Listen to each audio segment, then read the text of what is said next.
अस्सलाम वालेकुम दोस्तों, उम्मीद करता हूँ आप सब खैरियत से होंगे। तो दोस्तों, जैसा कि वीडियो के शुरुआत में आपने देखा कि ये एसी-डीसी फैन है और इसकी सर्किट है और 220 वोल्ट इसको दिए गए थे और ये बीप की आवाज़ दे रही थी। तो ये बीप की आवाज़ किस वजह से देती है, तो ये तमाम डिस्कस आज इस वीडियो में करेंगे। तो हमारे चैनल पर जो भी दोस्त आए हैं उनसे ये गुजारिश है कि हमारे चैनल को सब्सक्राइब करें। उससे ये होगा कि हमारी हर नई आने वाली वीडियो आपको सबसे पहले मिलती रहेगी और आप उससे बहुत कुछ फ़ायदा हासिल करते रहेंगे। तो जैसा कि आप देख रहे हैं, ये PC 817 है। ज़्यादातर AC वोल्ट में अगर बीप की आवाज़ दे रहा है तो ये PC 817 या इसके सामने जो डेवुड ब्रिज लगा है इसका मसला होता है।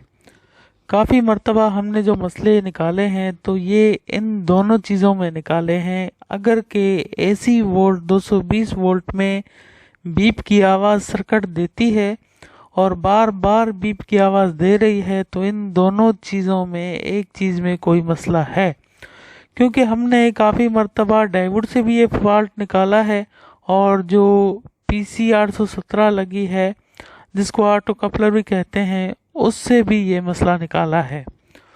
तो जब भी पंखा AC वोल्ट में बीप की आवाज़ देता रहे तो आप इन दोनों चीज़ों को चेक करें, इंशाल्लाह इसमें ही फॉल्ट निकल जाएगा और सर्किट बिल्कुल ठीक हो जाएगी। अगर कि ये DC वोल्ट में ऐसा करता तो DC वोल्ट में कुछ और फॉल्ट होते हैं, वो भी मैं आपसे डिस्कस करता हूँ। जैसा कि आप ये कैपेसिटर देख रहे हैं, अगर DC वोल्ट में ये फॉल्ट कर रहा है और रिमोट पर बीप की आवाज़ देता है और रिमोट पर बीप की आवाज़ बंद होने की भी देता है लेकिन पंखा नहीं चलता, तो वो फॉल्ट इन कैपेसिटर का आता है। इस कैपेसिटर को भी आप चेक कर सकते हैं। ये जो दो कैपेसिटर लगे हैं इनमें ये फॉल्ट ज़्यादातर आता है।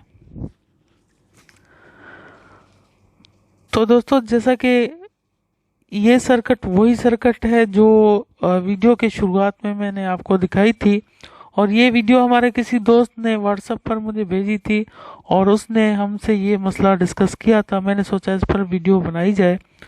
इसके अलावा एक और फॉल्ट आता है कि पंखा कुछ देर चलता है 1 सेकंड के लिए, फिर यकदम ब्रेक लगा देता है और बंद हो जाता है। तो उसमें ये मसला आता है कि ये जो FET देख रहे हैं, डबल मॉसफेट जिसको कहते हैं, इनमें से एक अगर ख़राब हो तब भी यही मसला आता है।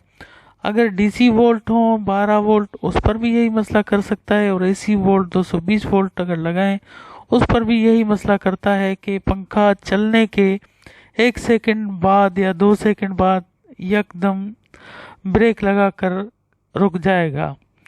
तो ये मसला, ये डबल मॉसफेट जो लगे हैं इनमें से कोई एक ख़राब हो जाए तो उससे ये मसला आता है।